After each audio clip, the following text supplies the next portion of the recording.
Welcome to Moments of Clarity with Tiffany Werhner, licensed mental health counselor in the state of Florida. Moments of Clarity's mission is to educate and end the stigma on mental health through the inspirational stories of our exceptional guests. You can join in the show by calling Tiffany toll-free at 866-826-1340 or on Facebook and Twitter at MOC with Tiffany. Now, here's Tiffany Werhner. Hello, and thanks for listening. You're just tuning in. You're listening to Moments of Clarity. My name's Tiffany Werhner. I'm a licensed mental health counselor and your host. And I'm really excited because I love having live guests in studio, especially musicians, because it's not very often that we get to incorporate mental health with music and in the studio, especially, but with musicians that are talented and that also encourage and support fighting the stigma on mental health, because that's so important. And it just shows that we all live with something. We all live with something that can be something that we overcome, that we survive, that we go through, that we look forward to, that we've lived through, that really create the people that we are today. I know I have. I know you have. And my guest today, Sean Martin, is the lead singer and guitarist for a band called Quarantined. The Quarantine. Yeah. And welcome to Moments of Clarity, Sean. Thank you. Thank you for having me. It's my pleasure. It's really cool. He comes in, he walks in with an acoustic guitar. He's got all this music for us to play today, and he's excited to do so. And also has some experience with mental health and through the psychology piece that's inspired his lyrics and some of the songs that we're going to play today. Yeah, absolutely. So, Sean, tell us a little bit about yourself and how you've come to this point in your career and in your personal life that have inspired all this music and all of this awesome sound associated with the quarantine. Yeah. So I've been, I grew up in Northern California, a little town called Fort Bragg. It's a great little place on the coast. And when I started singing when I was 4 years old, and my dad died from cancer when I was at around 4 years old as well.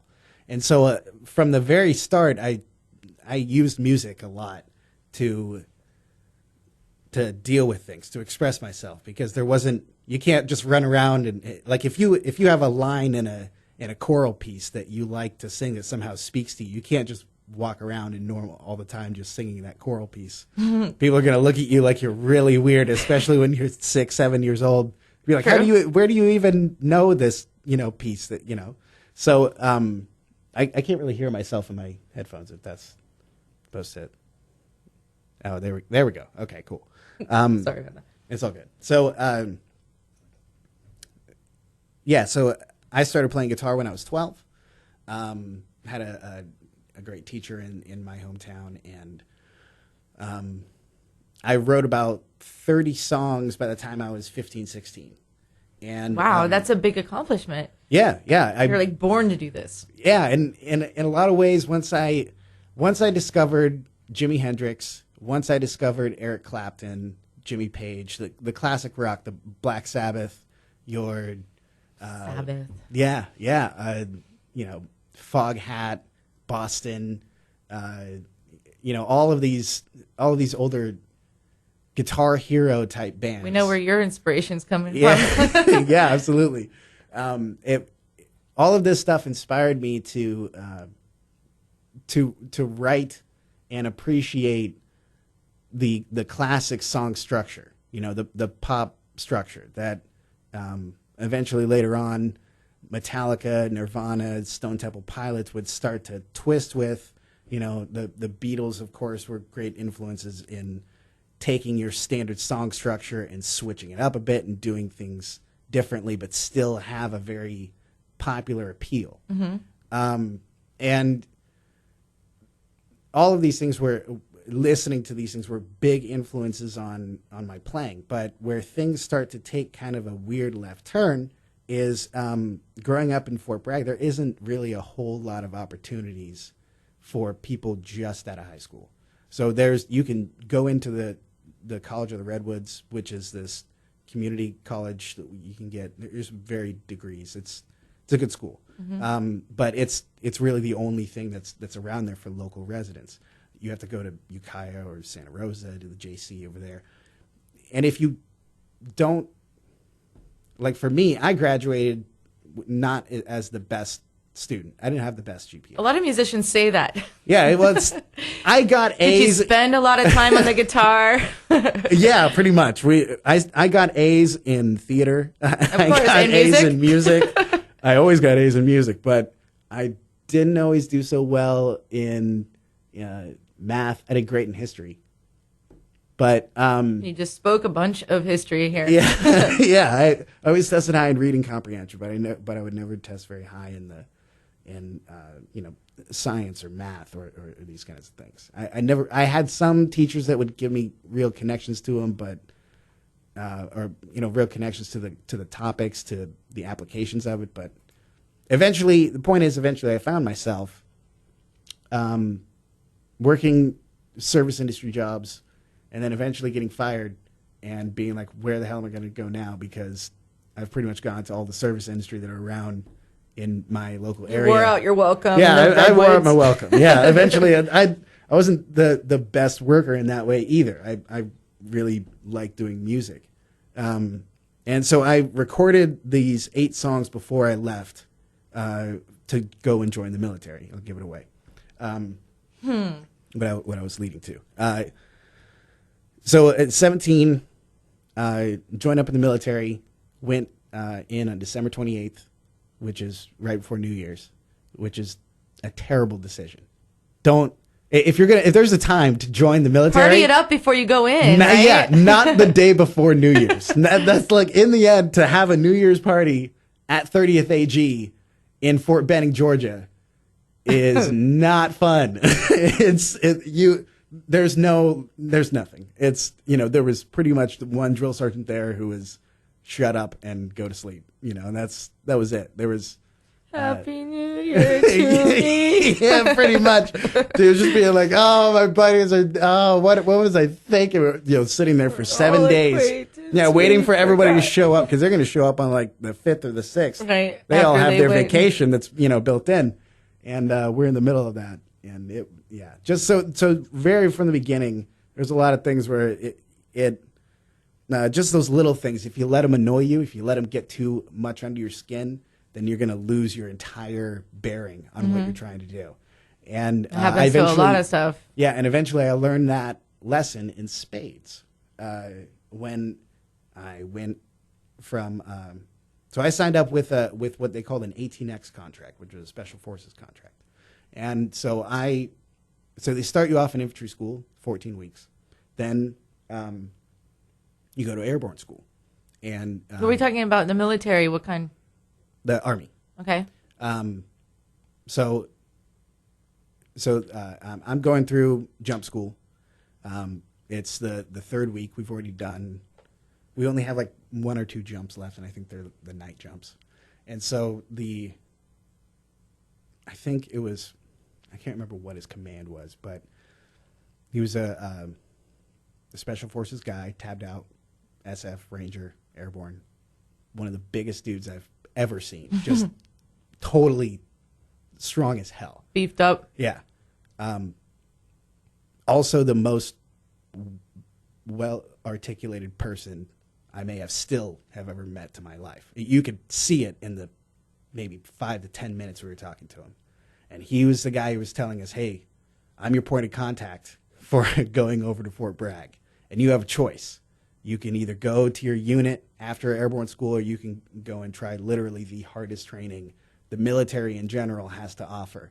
And this is what it is, and you won't have a life after this, and you have pretty much you've already signed away your civilian life. You're now in the military. But when you go to Fort Bragg, it's an entirely different level of separation, because you're now an elite unit. and you're training to be the most elite soldier that the military has to offer. And at that point is when I realized, I was like, wait a second, I wanted to have a civilian life after this. What, I was thinking, 8 years at most, and then eventually I'm going to go back. And I was like, wait, at some point, I wanted to be able to have a life outside of the military, and the service meant a lot to me, and I knew I could do it. But it's at that point where I made a very conscious decision to, I'm going to be able to do something after this. And even though that guy was inspiring, that Special Forces guy. Sounds fun. Yeah. You're going to go through some intensive training. You're never going to have a life after this. Yeah. Welcome to the place of hell. Yeah. It was a very interesting ultimatum that you normally don't kind of get. How many people went? Half didn't go, and half decided to go to the unit along with me, and the other half of them, which strangely enough, we ended up seeing the majority of them back at our unit anyway, because they washed out of the training. Only some of them made it. And that's usually the rates that it go. Usually SWIC has a 90% drop rate. Special Forces has almost a 90% drop rate. And that means, at any point during the training. And usually you get one chance. They don't give you a second chance. If you wash out for one reason or another, gone. Totally gone. You don't get to come back. No pressure? Yeah, no pressure at all. Yeah. So, but that is the life of a Green Beret. And it's meant to be held to the highest standards. So I go to my unit, which is stationed in Fort Richardson, Alaska, the 3rd Battalion, 519th Airborne Infantry Regiment. Alaska, huh? Alaska, yeah. So we're jumping out into Malamute Drop Zone, which is, they're covered in snow, usually permafrost, especially in the winter months.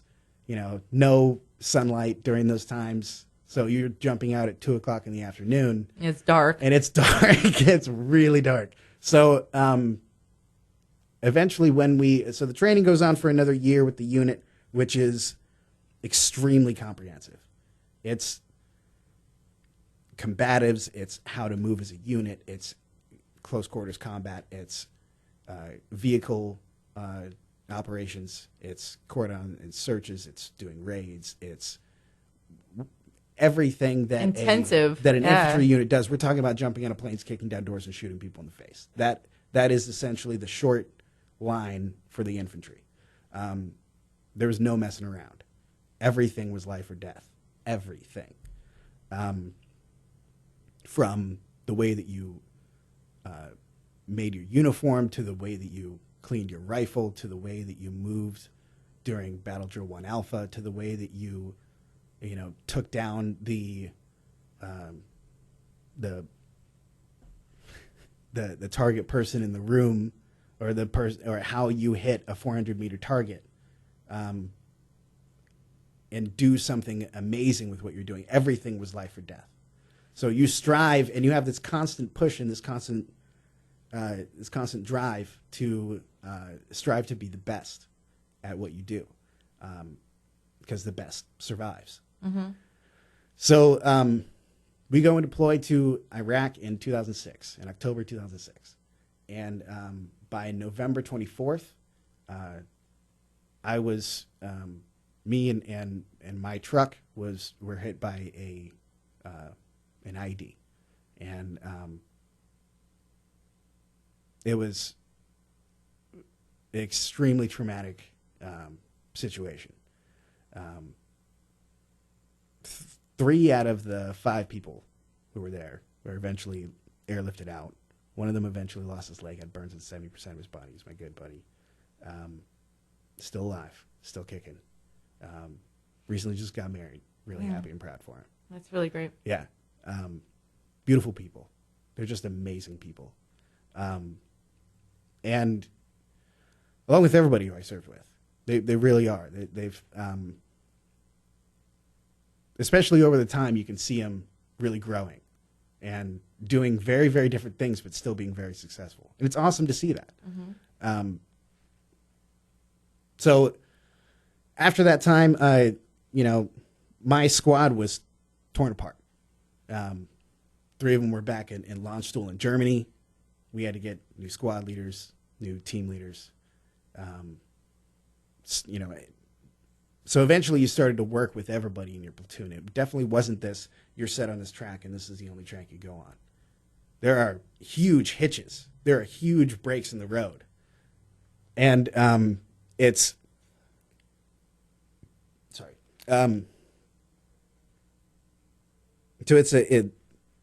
with all of the discipline that needs to go into taking care of all of the war effort, literally everything that's going on in that area of operation is the infantry's responsibility.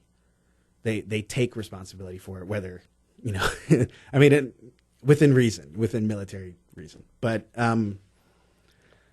Hold that thought. And I want to continue with this. We're going to take a break really quick, and we'll be Okay. back with Sean Martin on Moments of Clarity after this. Tampa.com. This is the Tan Talk Radio Network. We are back to Moments of Clarity with Tiffany Werhner. To join in the discussion, call 866-826-1340. Now, here's Tiffany Werhner. Hi, and we're back. And if you're just tuning in, you're listening to Moments of Clarity. My name is Tiffany Werhner. I'm a licensed mental health counselor and your host. And I want to welcome callers to call in locally 727-441-3000 and toll free 866-826-1340. And we're live in the studio on the web at tantalk1340.com. And my guest today is Sean Martin. He's the lead singer and guitarist of The Quarantined, and he's discussing his journey that's led him to where he is today with his music. But man, it's an interesting journey. I mean, I'm at the edge of my seat. We're going into break, and I'm just like, so where we left off was that your infantry had just been hit with a ID, and then pretty much broken up. For some were injured, and some had to continue, and then. So this was That's only where we 3 left months. off. Yeah, so this is only about 3 to 4 months in. Mm-hmm. My particular 3 to 4 it was- months in, it's yeah, kind of like we were already getting that's when you people get an replaced oh because crap they card. were because they were getting injured. They were getting limbs blown off. They were getting shot. They were getting all kinds of Attacked. messed up. It was attacked, right? That's right. It wasn't just our unit either. It was spread across. There were in our particular area, there was anywhere between 20 to 100 IEDs found or discovered or put on a map on any given almost 24-hour period. It almost got that bad to around. There was it was like 80 to 100 was like the maximum. And it wasn't that big of an area. Really was not that big of an area. But the point is, it was a very active area. As I think most of the areas, probably most veterans listening will probably know, say their area is pretty active. Yeah, everywhere is pretty active. Right. So, especially 2006, 2007. So keep in mind, come New Year's Eve, 2007. I'm 20 years old. Those are Memorial days.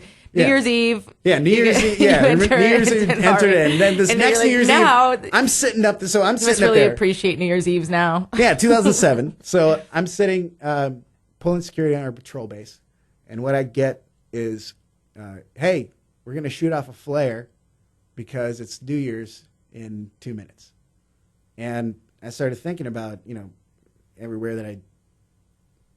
everything that had just happened just in this last 4 months. Mm-hmm. It was a lot. My platoon was not the same. Even the people who I had known, I could see and watch them changing as well. Could see it in myself. 20 years old, hadn't had my first legal drink yet. Knew how to kill people. Was running around and doing missions, along with people who were 10, 15 years older than me. That kind of level of maturity that was necessary to do that when I'm 30 now, looking back on it, and I'm like, how in the hell did they even allow me to go? Mm-hmm. I'm 20 years old. But I was up and raising up to a higher standard, a higher level, going after the things in life that really mattered, contemplating your mortality in very, very real ways. If I'm standing in with my PL and we're doing a negotiation with a sheik, I have to be maintaining military discipline at all times. Because if I slip up at some point and just be like, oh yeah, remember that thing that we were doing, guys? Remember that? I'm going to give them some kind of piece of information. I can't do that. Neither can President Trump. Anyway. Oh, snap. Oh, snap. So anyway, I have to have an extreme amount of situational awareness. And that'll be an important point for later, which I believe leads to hypervigilance, which is one of the biggest symptoms of PTSD. Absolutely. So come around March or April 2007, I start to lose all semblance of being able to interpret my reality. I started to actively visually hallucinate during the day. So I had horrific dreams. We had a situation which I'm not entirely sure that I can give all the details on, but I can say that it involved a village, 300 not soldiers from that Iraq, not Al Qaeda.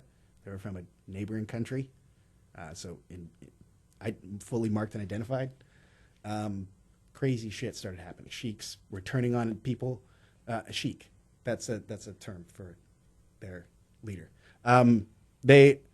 Religious leader. So sheiks started turning on people, started turning on their own, on us. They started to, the enemy became everybody. And I wasn't really able to see and understand everything clearly. So they put me in the TOC. And the TOC is a Tactical Operations Center. So I got to see and understand and watch them plan how they were moving the units. And it was strange because as a foot soldier, as a grunt, you don't get to talk with the colonels who are sending your unit their mission parameters. You don't get to sit down with him and have a coffee and a cigarette and be like, hey, what are we doing today? That normally does not happen. It was a very unique situation. Even though I knew I was coming down with a serious synaptic response to the traumas and shit that were going on. Oh, sorry. I'll say that. I'm sorry. To the trauma and stuff that was going on. Thanks. And it's really hard for me to hold back all these stuff, by the way. Infantry soldiers were worse than sailors. Okay. We're just as bad. But we'll get Try through it harder. nonetheless. Yeah, we'll get through it nonetheless. Okay. So in the talk, I start to see the whole picture. And I started to contemplate about the validity of the mission. And I was able to see a lot of people being like, this is bullshit. This is bull. This is bull. This is bull. This is bull. This isn't correct. This isn't correct. And there were many times in conversation with soldiers of many different levels of rank who there was no way for us at that time to express any kind of dissent. That's not something that happens in the military. So when you're in the same way, when you're active duty, you're not able to comment on politics. You don't. You have a standard response to most people's questions, and you usually leave it at that. You're not allowed to give details. Veterans, on the other hand, once you're out, totally different story. And when you talk to them, this is why you'll hear varying degrees of stories of sadness to stories of I partied all the time to I was on a boat and I eventually hurt myself and it was weird. Or other friends of mine are on the Coast Guard. We drove around in a boat all the time, no big deal. It's amazing how different people handle trauma Yeah. and life-threatening events and all of that disassociation to reality that it sounds like you went through. Yes. And as far as I know, I'm one of the very few who were diagnosed with PTSD while I was in country. I had to prove to the military that it was possible to have PTSD without like a waiting period after the traumatic event. It's amazing. So they were like, no. You were It has actively to be going 6 through it. months. Yeah, I was actively going through it. I was hypervigilance, could not sleep, could not eat, could not... Flashbacks, triggers. Flashbacks, triggers, everything. The list, I had it. I knew something was terribly wrong. I knew what it was like doing the mission correctly. I knew what it was like being something greater and better than I was, and I felt the loss of that in a horrible and horrifying way. It's like having your arm cut off, but in your head. It's all of a sudden forgetting how to read. Yeah. Or something. Yeah, I get it. I know people who have had, their leg blown off. They have their this phantom feeling where they still feel like it's there, even though it's not. I felt that difference in myself, in my rationale, in my logic, in my ability to interpret what was going on around me. These things were extremely damaged. And unfortunately, those are mission essential for someone like the infantry who's making life and death decisions for the civilian populace and his unit. And so eventually, I got my orders to leave. And they sent me back to Fort Rich in September of 2007. And that's when I was out of the military. It took a couple of weeks and I was done. So there I was, not turned 21 yet, already been discharged by the military, already did my job as an infantryman in a heavy way. I still couldn't have a beer at a bar. So, by the way, I carried my guitar with me the entire time. So the same guitar that I have, electric guitar, this Fender Showmaster, which I bought in Alaska, best $700 I ever spent. Brought it with me so I was playing the whole time there. So when I didn't have my rifle in my hands, I had my guitar in my hands. And there were a lot of different other people like that too in my unit. While I was there, I got turned on to a lot of thrash metal, Pantera. I mean, if you were ready to go, it's funny how your genre of music changed from Eric Clapton to Metallica. Absolutely. Megadeth. These life experiences led me to understand these genres a whole lot better, and that also changed my it changed me in a lot of ways. Once you're able to see and be able to appreciate the feelings and emotions coming from different genres, they're there for a reason. These genres of music have been made and created for a reason because they're about emotional expression. Mm-hmm. They're created because of the artist going through different emotional expressions as well. Exactly. So I started getting into Avenged Sevenfold. The City of Evil album came out at that point, around that 2007 time, or at least that's when I got it. That album had an amazing effect on me. That album is still one of my favorites of all time from just about any band. It's up there. Pantera, like I said, Metallica, Megadeth, Anthrax, Motorhead. You started to get that. I started to get that real heavy influence because I needed it. I felt it. I still felt like I needed to do my job. My job was not going and fixing your sink or whatever. No, my job was jumping out of planes, kicking down doors, and shooting people in the face. That was the job. So it's real different when you try to take and apply that to anything in the civilian world. It's really hard. You have to take out like the biggest part of it and leave all of the discipline and courage and loyalty and duty and respect and honor and integrity and personal service and personal sacrifice. Yes, you can apply all those things, but it's just not the same when you're putting it to, well, now I'm going to do this math homework with discipline and honor and integrity. Yes, I did my work. Here is my work.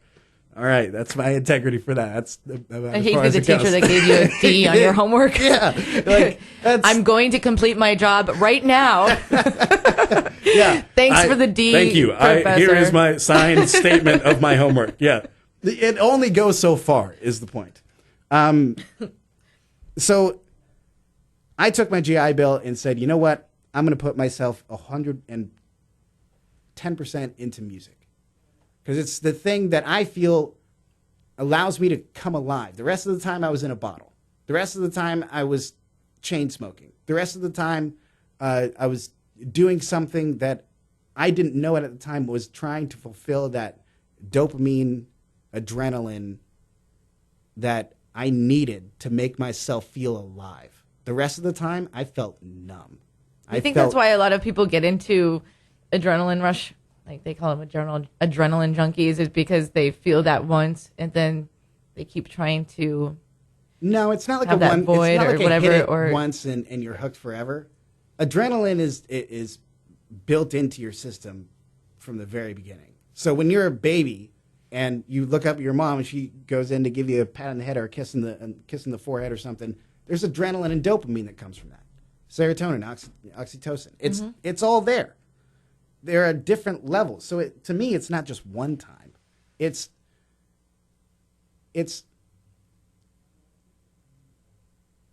about the rush, yeah, but you can get a rush from accomplishing something. So it's a mental state. Yeah. Some people have it and embrace it, and some people fear it. Yeah. I think it's like, it's like a hydra. There's many different aspects that come together to make that monster. And it's a monster to be used. Adrenaline, fear, anger, these things are motivations. They're not obstacles. Once you understand how to get around them, once you understand how to use them effectively, once you understand that they are there, they're not going anywhere, but you can shape and change and manipulate them because you are an active, living, breathing being. You are not static. You can do something about anything if you know what to do. Knowledge is power. Once you understand those principles, it just becomes another thing you do. So skydivers, same thing. It's a level of discipline. You have to go through a certain check. There's, the jump masters in Airborne school have this huge list to become a jump master. And you have to memorize it exactly. It has been handed down since generations. There is no changing it. There is no, oh, well, I want to do it. No, you do it exactly this way, and that's it. And people live. And people live, and that's the difference. Because every little difference, you decide to take your static line and put it on this side, you're going to get your head ripped off when you jump out of that plane. That's it. The science is proven. So coming in with all of these things, I took all of these influences into music school. And there were a couple other veterans who were there at MI doing the same kind of thing that I was. And they were inspiring people too. They had their own combat experiences. There was very few that I met who were there, but they were there. And you started to, as the time went on in MI, and you focused entirely on everything having to do with being a guitarist, from single string, to learning all of the scales and the chords and all of those inversions, to then learning how to use them, and then how to where all of your influences are coming from. There's a lot of self-discovery that goes on at Musicians Institute. And with that musical self-discovery, I was able to kind of piggyback it onto a lot of the healing that I needed to do for my own mental health, of putting emotion to emotionally organize. Music is fantastic for that. To emotionally organize feelings and to put a sound to a feeling, it's like putting touch to a color. They're supposedly separate things, but they can be used together. You Putting can sound put to a that- feeling is like putting touch to a color. Yeah. That's Yeah, really yeah. cool. Like you put a texture to a color, like you can abstract put them together. They don't have to belong together, but they can. And when they do, it makes something interesting. Mm-hmm. So. Hold on, we're going to take a break. Okay. We're going to take a break, and we'll be back with Sean Martin. We will and return to Moments of Clarity with Tiffany Werner after these messages. Radio Network. Now back to Moments of Clarity with Tiffany Werner, licensed mental health counselor. To engage in the conversation, call 866-826-1340. Here's Tiffany. Hey, we're back, and if you're just tuning in, you've missed an amazing already first two parts of the show, because Sean Martin's really been talking about what's inspired his music, but his journey that has led him to where he is today. And I've been at the edge of my seat. It's really been a phenomenal story. And if you want to call in, and if you don't have any praise, feedback, questions, anything of that nature, you can call in toll free 866-826-1340, and locally 727-441-3000. We're on the web at tantalk1340.com. And we were just talking about, you can put music to an emotion, a sound to an emotion, just like you can put touch to a color. I like that. Yeah. Anyway, so you were just graduating music, MI? Yes. So at MI, I trained with some of the best music producers. I didn't just study guitar. I studied music production. I studied music business. I studied all different aspects of being an independent artist. And that's what I graduated in, guitar performance with independent artist studies. And it sounds like just the thing if you don't understand what it really is. It's how to create a job for yourself in the music industry. It's very specific, but I think I've used it well. Which, once I graduated, I had played with some different other bands. I had tried to work with other people on their ideas, to create their vision. And I said, well, I've got a vision. I've got these different ideas for some songs. Why don't I try to put some together? Can I do it? I don't know. So I wrote a 27-page business plan. I went to the people who were closest to me and said, look, I've got this thing. Could be a baby, could be a monster. I have no idea.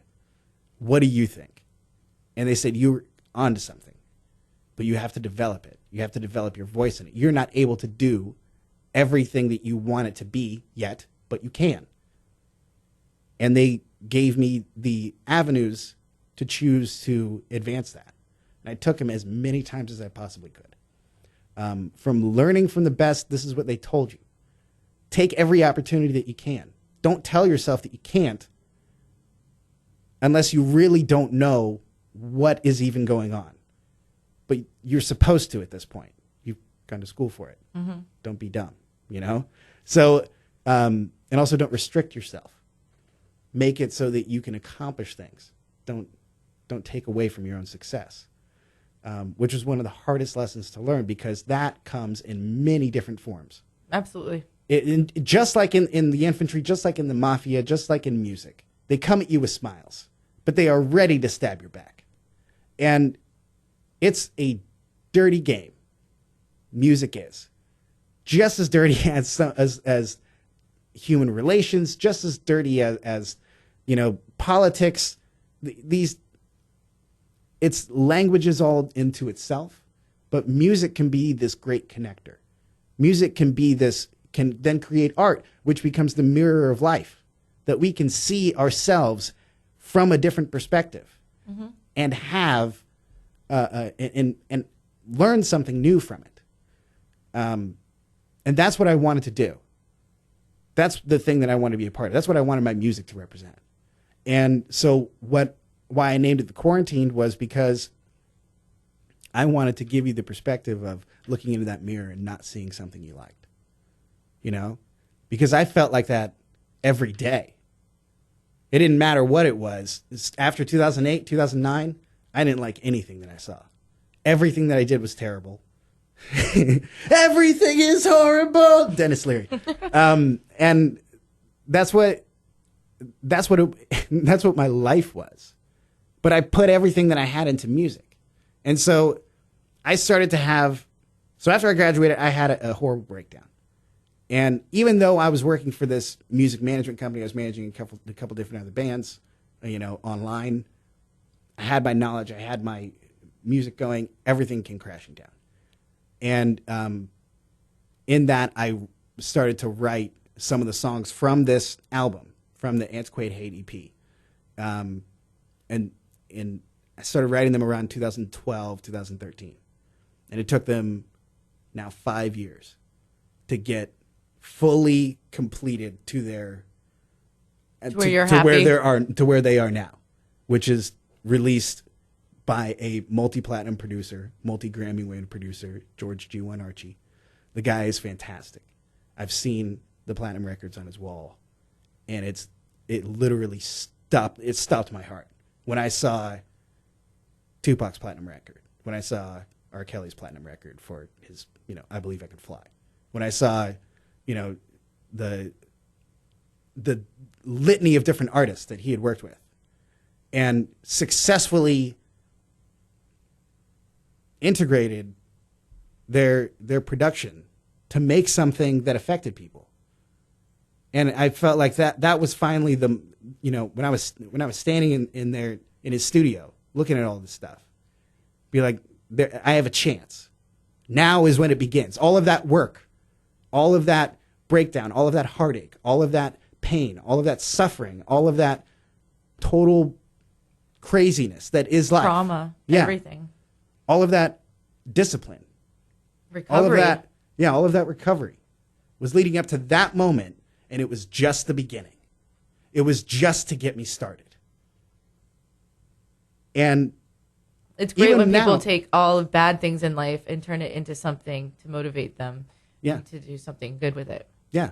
And that's what this is. And that's why I named the album Antiquated Hate as well, was to represent that. Just to represent that concept that, because Antiquated Hate, it's a command. It's not, people, when I was workshopping the idea, people were like, why not make it Antiquated Hate? I'm like, because hate isn't antiquated yet. Don't you love when people try to fine tune your dream? Yeah.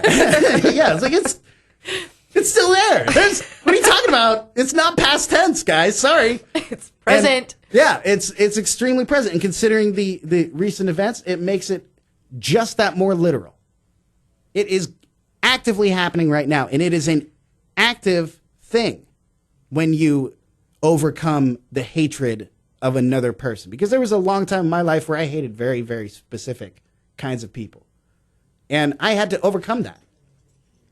And this album is not just about me overcoming the ingrained hatred that was put in me to other groups, coming from a religious background, coming from a small town background. You're scared of everybody.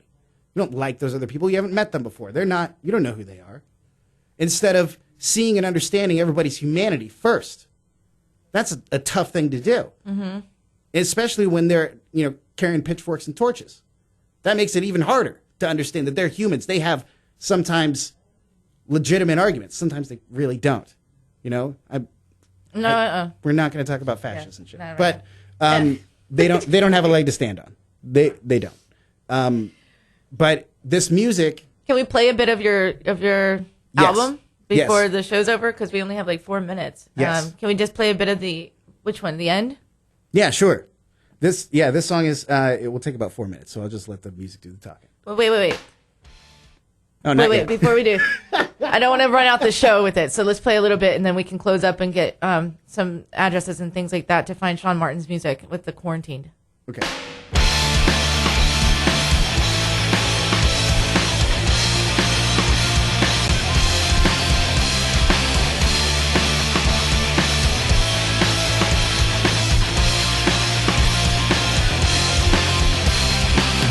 Streets that I used to know. Seeing it another way is deathly too slow. Never ending it seems, never is it clean. Affects the sunset, leaves unfulfilled dreams. Sorrow unbridled in a drunkard's will. Catch me if you can seem to bear it still.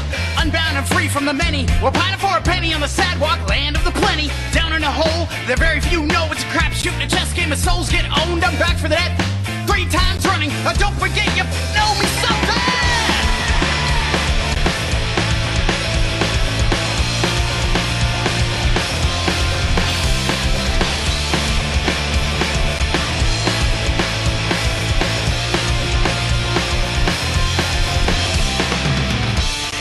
Yet when I walk and I lay to rest, if you knew my thoughts, my friend, you'd think it's best. Been told 10 million times before, but I'll never learn. Make this world a better place, I'd rather watch it burn. Watch it burn.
Of your fears, steal your love away. There's nothing but decay. And save me the anger. Wow.